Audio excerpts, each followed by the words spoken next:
सबसे अहम होता है इस पूरे पर्व को किस शुद्धता के साथ करना और किस परंपरा के साथ करना।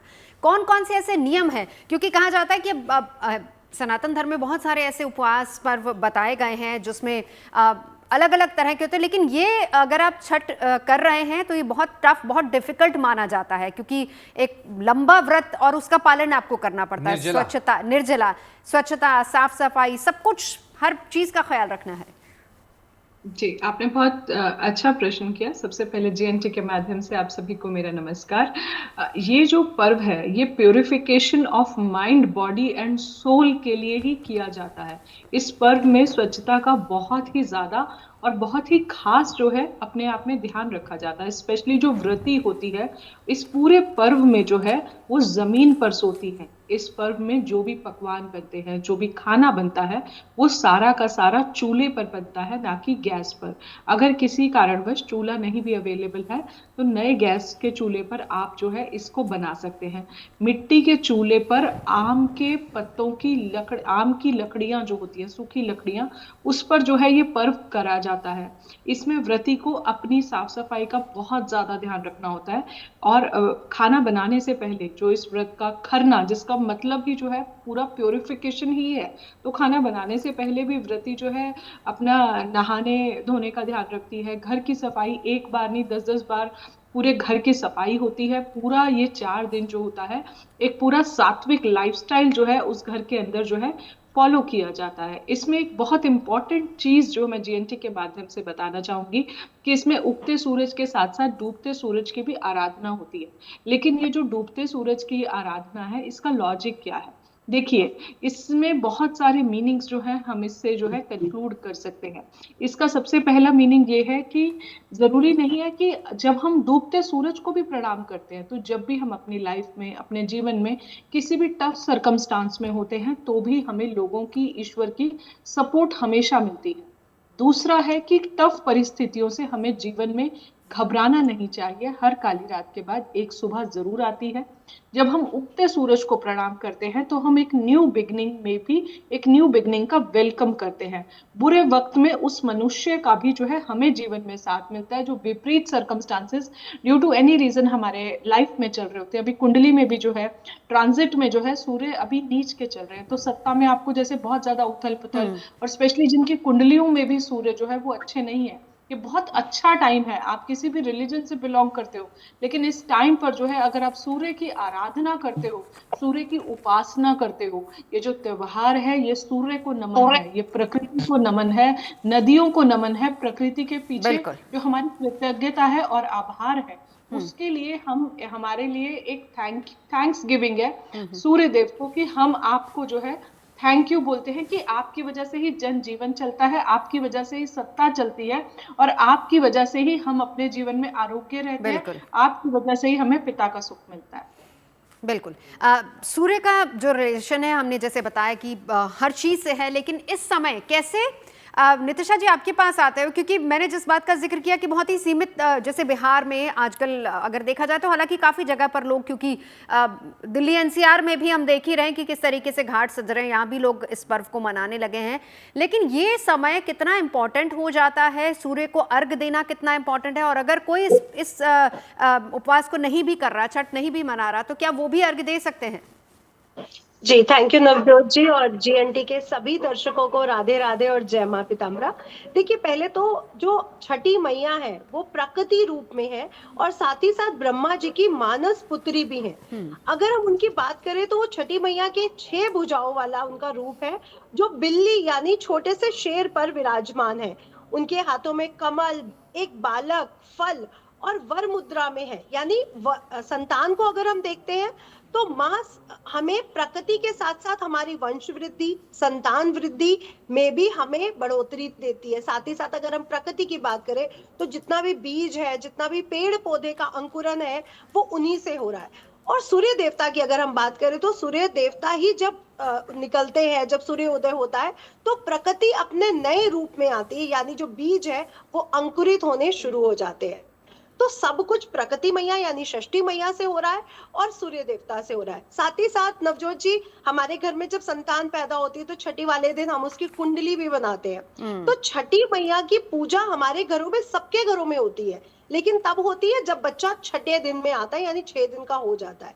लेकिन अगर हम लोग सभी लोग छठी मैया की पूजा करने लगे तो एक तो सभी के घरों में जो संतान प्रॉब्लम, हार्मोन्स की प्रॉब्लम या हड्डियों से संबंधित प्रॉब्लम्स है, ये दूर होंगी, क्योंकि सूर्य देवता को हड्डियों का भी देव कहा गया है। और हार्मोन्स डिसबैलेंस के लिए भी छठी मैया की पूजा के लिए से हम अपने हार्मोन डिसबैलेंस को बिल्कुल। भी दूर कर सकते हैं। साथ ही साथ सूर्य की जो हमें मिलने वाली ऊर्जा है, जो हमें विटामिन डी वगैरह सब दे रही है, उसमें भी हमारी बढ़ोतरी होगी, कार्यों में सफलता आएगी, नई शुरुआत मिलेगी जी। लोगों के।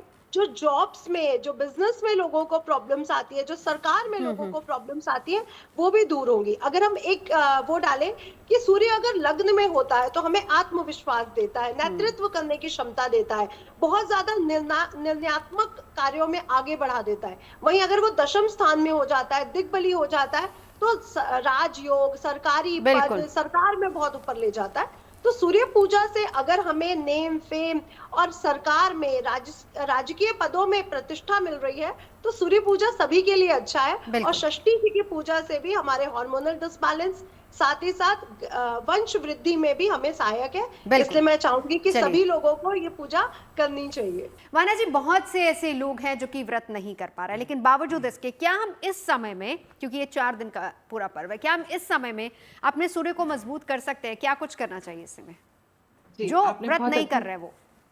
जी, जो लोग भी व्रत नहीं कर रहे हैं, उनसे मैं ये कहूँगी कि एटलीस्ट आप अर्घ जो है, वो सूर्य को आप ज़रूर दें। इन 4 दिनों में अर्घ की बहुत ज़्यादा महत्वता होती है। अगर आप ढलते सूरज को भी अर्घ देते हैं, तो जीवन में जब भी हमारे पास विपरीत परिस्थितियाँ, टफ सर्कमस्टांसेस आते हैं, तो ईश्वर हमारे साथ खड़ा होता है। दूसरी बात जो बहुत इम्पोर्टेंट पॉइंट है कि जब हम उगते हुए सूरज का सम्मान करते हैं, तो हमें उनकी विदाई, जो ढलता हुआ सूरज है, उसका भी सम्मान करना चाहिए। मंत्र कुछ इस प्रकार है: ओम आदित्याय नमः, ओम भास्कराय नमः, ओम छठी मैया नमः, ओम हिरण्य गर्भे नमः। आपको ये सारे मंत्र जो हैं करने हैं। जल में जो है आप थोड़ा सा कुमकुम डाल सकते हैं, थोड़ा सा लाल फूल डाल सकते हैं, और जो इसके अर्घ होते हैं, जो छठी मैया के अर्घ होते हैं, जो सूर्य देव के अर्घ होते हैं, इसमें जो है दूध भी डलता है जल में। जो तीसरे दिन का जो अर्घ का विधान होता है, उसमें दूध डलता है, गंगा जल डलता है, सूप होता है, सूप की टोकरी होती है, उसके अंदर फूल रखे जाते हैं, फल रखे जाते हैं, सिंगाड़े रखे जाते हैं, मूली रखी जाती है, केला रखा जाता है और नारियल रखा जाता है। ये सारी चीजें, और कमर तक आपको जो पानी का लेवल होता है वो आपके कमर तक आना चाहिए। तो ये ऐसे करके इसमें जो बिल्कुल। इम्पोर्टेंस है, वो ईस्ट से लेकर वेस्ट डायरेक्शन, सनराइज से सनसेट, सनसेट से सनराइज, सभी डायरेक्शंस में जो है आप अर्घ दे सकते हैं। और इसमें जो है आप जब अर्घ देंगे तो उसके बाद प्रसाद वितरण आप जरूर करें। आप नहीं भी कर रहे हो व्रत, कोई बात नहीं, लेकिन आप अर्घ जो है जरूर दो। उनके मंत्रों का जाप, आदित्य हृदय स्तोत्रम, सूर्य अष्टकम, सूर्य सहस्त्र नाम का पाठ जो है बहुत ही ज्यादा अच्छा है। ये सारी चीजें जो है आप करें अपने घर के ईस्ट डायरेक्शन में बैठ के। और सूर्य को थैंक्स गिविंग इसमें बहुत ज्यादा जरूरी है, क्योंकि सूर्य देव का धन्यवाद करना इस दिन बहुत ज्यादा जरूरी है कि आपकी वजह से ही हमारा ह्यूमन लाइफ का धरती पर बिल्कुल। एग्जिस्टेंस है और सर्वाइवल। तो इसलिए इस तरह से आप अर्घ जरूर दें और उनको थैंक यू जरूर। नितिशा जी, इसमें जैसा सभी लोग बता रहे हैं कि दान का बहुत खास महत्व होता है, दान कब और कैसे देना चाहिए, कौन सा दान होना चाहिए? जी, थैंक यू नवजोत जी। और देखिए, सूर्य प्राण शक्ति है, हमारी आत्मिक शक्ति है। तो सूर्य से संबंधित हम जितना भी दान करते हैं वो हमारे नवग्रहों को संतुष्ट करता है। नवग्रहों के राजा है सूर्य। तो जब राजा प्रसन्न होंगे तो हमारे नवग्रह प्रसन्न होंगे। जैसे गुरु के साथ जब सूर्य मिलते हैं तो गुरु आदित्य योग बनाते हैं, बुध के साथ बुध आदित्य रोज योग बनाते हैं, मंगल के साथ वीर साहस योग बना देते हैं। तो ऐसे ही वो जिस जिस ग्रह के साथ जुड़ रहे हैं उस ग्रह से अच्छी ऊर्जाएं हमें प्रदान करते हैं। तो सबसे पहले मैं यही कहूंगी, अगला साल 2026 भी शुरुआत होने वाली है, जिनके अंक अगर टोटल आएगा तो सूर्य का नंबर आ रहा है 1 नंबर। तो सभी को सूर्य उपासना, सूर्य देवता को जल देना, ये तो करना ही चाहिए। साथ ही साथ ओम गुरिनी सूर्याय नमः, ओम भास्कराय नमः, आदित्य हृदय स्तोत्र, राम रक्षा स्तोत्र ये जरूर पढ़े। ये साल आप लोगों के लिए बेहद शुभ जाएगा अगर आप सूर्य उपासना करते हैं। साथ ही साथ अगर मैं दान की बात करूं तो लाल वस्त्र है, प्रकृति से जुड़ी जितनी भी चीजें हैं, जैसे स्पेशली गेहूं, जौ, अनाज, इसका दान जरूर करें। गुड़ का दान करें। शहद हमें प्राकृतिक रूप से प्राप्त होती है जो हमेशा शुद्ध मानी जाती है, शहद का दान करें। सर्दियां आ रही हैं तो अगर हम इन चीजों का दान करते हैं बिल्कुल। तो सूर्य देवता और सूर्य से जुड़े जो नवग्रह हैं वो भी प्रसन्न हो जाते हैं और हमारी स्मरण शक्ति, हमारी तेज शक्ति, चेहरे की जो तेज है, जो शरीर में हड्डियों में जो जिनको पेन रहता है उनका पेन तक समाप्त हो जाता है। तो बिल्कुल। सूर्य उपासना से वैसे भी हमें बहुत कुछ मिलता है, लेकिन सच्चाई और अनुशासन के साथ नियमित दिनचर्या को बिताते हुए अगर हम बिल्कुल। सूर्य उपासना करते हैं, पिता की सेवा करते हैं, तभी हमें सूर्य की ऊर्जा प्राप्त होती अब वाना जी, आपके पास आते हुए, सूर्य को प्रमोशन का कारक भी माना जाता है। एक उपाय जिससे हम सूर्य को प्रसन्न कर सकते हैं इस छठ व्रत के दौरान? देखिए, सबसे ज्यादा सूर्य को अर्घ देना इंपॉर्टेंट है, छठी मैया की हेल्प करना इंपॉर्टेंट है, और इसके अलावा जो है आदित्य हृदय स्तोत्रम का पाठ और सूर्य नमस्कार जो है आप इसमें रेगुलर करें। सूर्य देव के 12 नाम लेके सूर्य देव की 12 परिक्रमा करें। थर्ड डे जो छठ का है उस दिन आप वेस्ट डायरेक्शन में अर्घ दें और नेक्स्ट डे ईस्ट में दें। वेस्ट टू ईस्ट आपको दोनों अर्घ देने हैं। थैंक यू जरूर करें उषा को भी और प्रत्युषा को भी, और इस टाइम पर जितना हो सकता है सूर्य से पके हुए फलों का दान करें। बिल्कुल। अगर आप मुझसे जुड़ करके अपनी समस्याओं का समाधान चाहते हैं और चाहते हैं कि आपकी समस्याओं को ज्योतिष के माध्यम से सुलझाया जाए, तो आप हमसे संपर्क कर सकते हैं, जुड़ सकते हैं एस्ट्रो तक पर।